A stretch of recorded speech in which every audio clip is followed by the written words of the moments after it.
Hello friends, welcome to Rathi's kitchen. நான் உங்கள் ஏம்மா பேசுகிறேன். இன்றைக்கி நம்ம சேனலில் வீட்டிலேயே சுலபமாக மேங்கோ ஃப்ரூட்டி எப்படி செய்கிறது தான் பார்க்க போகிறோம்.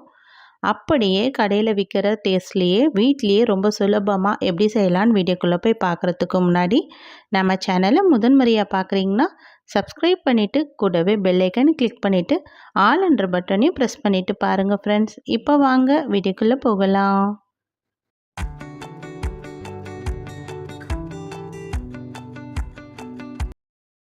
ஃப்ரெண்ட்ஸ், இப்போ இந்த மேங்கோ ஃப்ரூட்டி செய்கிறதுக்காக ஸ்டவ்வில் ஒரு பாத்திரம் வச்சிடலாம். இது போல் அகலமான பாத்திரமாக இருந்தால் இந்த மாங்காயும் மாம்பழமும் வேகிறதுக்கு நல்லா ஈஸியாக இருக்கும். இதில் ஒரு கப் அளவுக்கு மாம்பழம் சேர்த்துக்கிறேன். இந்த மாம்பழத்தை தோலை சீவிட்டு சேர்த்துக்கலாம். அதே கப்பில் ஒரு கப் அளவுக்கு மாங்காய் சேர்த்துக்கிறேன். மாங்காயும் தோலை சீவிட்டு சேர்த்துக்கலாம். இப்போ இதை நல்லா வேக வைக்க போகிறோம். அதனால் அதே பாத்திரத்தில் நான் 1/2 லிட்டர் கிட்ட தண்ணி சேர்த்துக்கிறேன். மாங்காயும் மாம்பழமும் நல்லா ஃப்ரீயாக வெந்து வரதுக்காக நான் 1/2 லிட்டர் தண்ணி சேர்த்துட்டேன். இப்போவே நம்ம தண்ணி சேர்த்துட்டோன்னா நமக்கு மாம்பழமும் மாங்காயும் அடிப்பிடிக்காமல் வேகும். இதில் ஒரு 1/4 கிலோ கிட்ட சர்க்கரை சேர்த்துக்கிறேன். சர்க்கரை நான் எதுக்காக இந்த அளவுக்கு சேர்த்துக்கிறேன்னா, நான் சேர்த்துருக்க மாங்காய் டேஸ்ட்டு பார்த்திங்கன்னா ரொம்ப புளிப்பாக இருக்கும். அதனால் இந்த சர்க்கரை 1/4 கிலோ அளவுக்கிட்ட சேர்த்தா கரெக்டான இனிப்பாக இருக்கும்ன்ட்டு தான் நான் அந்த அளவு சேர்த்துருக்கேன். சப்போஸ் நீங்கள் சேர்க்குற மாங்காய் புளிப்பு இல்லாமல் இருந்ததுன்னா நீங்கள் சர்க்கரையோட அளவை மட்டும் குறைச்சி சேர்த்துக்குங்க.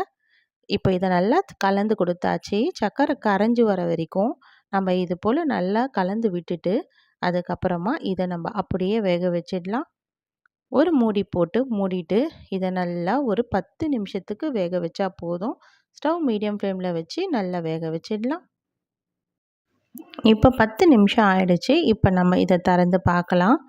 இந்த தண்ணியெல்லாம் கொஞ்சம் குறைஞ்சிருக்கு. இப்போ நல்லா மாங்காய் நல்லா வெந்திருக்கு, பார்க்கவே தெரியுது. இருந்தாலும் இந்த மாங்காவை இது போல் கையில் எடுத்து கொஞ்சம் ப்ரெஸ் பண்ணி பார்த்தோன்னா நல்லா சாஃப்டாக வெந்திருக்கு பாருங்கள்.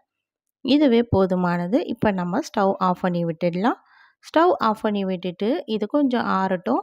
ஆறுனதுக்கப்புறமா இதை நம்ம ஒரு ஃபில்டர் வச்சு வடிகட்டிடலாம் இந்த தண்ணியை மட்டும். இப்போ இந்த தண்ணியை மட்டும் நல்லா வடித்து எடுத்துக்கலாம். வடிச்சிட்டு இந்த தண்ணியை ஒரு ஓரம் வச்சிடலாம். இது நல்லா ஆறட்டும். அதுக்கப்புறம் நம்ம யூஸ் பண்ணிக்கலாம். இப்போ மேலே இருக்குது பாருங்கள் மாங்காயும் மாம்பழமும். இதை எடுத்து ஒரு மிக்ஸி ஜாரில் மாற்றிக்கலாம். மாற்றிட்டு இப்போ இதில் கொஞ்சமாக தண்ணி சேர்த்துட்டு நல்லா பேஸ்ட்டாக அரைச்சி எடுத்துக்கலாம். இப்போ நல்லா அரைச்சி எடுத்தாச்சு. இந்த அளவுக்கு நல்லா க்ரீம் போல் நமக்கு ரெடியாக இருக்குது பாருங்கள்.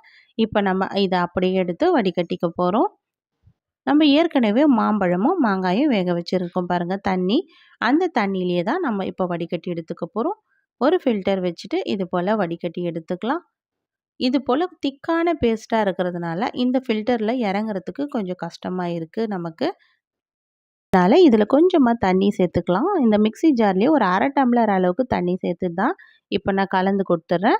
கலந்து கொடுத்துட்டு நம்ம வடிகட்டினா ஈஸியாக நமக்கு வடிகட்ட வரும். நம்ம மேங்கோ ஃப்ரூட்டியில் கொஞ்சம் தண்ணி சேர்த்து தான் செய்ய போகிறோம். அதனால் தண்ணி கொஞ்சம் சேர்த்து நம்ம வடிகட்டுறதுனால ஒன்றும் தப்பு இல்லை. இப்போ தண்ணி சேர்த்துட்டு நம்ம வடிகட்டுறதுனால பாருங்கள் எந்த அளவுக்கு ஈஸியாக வடிகட்டி வந்துடுச்சு. இதை நல்லா கலந்து விட்டுட்டு இது போல் ஒரு பாத்திரம் வச்சுட்டு இது போல் தூக்கி நம்ம ஆற்றி விட்டோன்னா இது நல்லா மிக்ஸ் ஆகி வந்துடும். இப்போ எடுத்து இதில் ஒரு பாத்திரத்தில் மாற்றிடலாம். அவ்வளோதான், நமக்கு சூப்பரான ஃப்ரூட்டி ரெடி.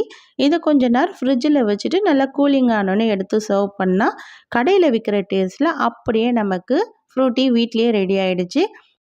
ஒரு சின்ன மாம்பழம் மாங்காயை வச்சு எனக்கு 1 லிட்டர் கிட்ட ஃப்ரூட்டி ரெடியாக இருக்குது.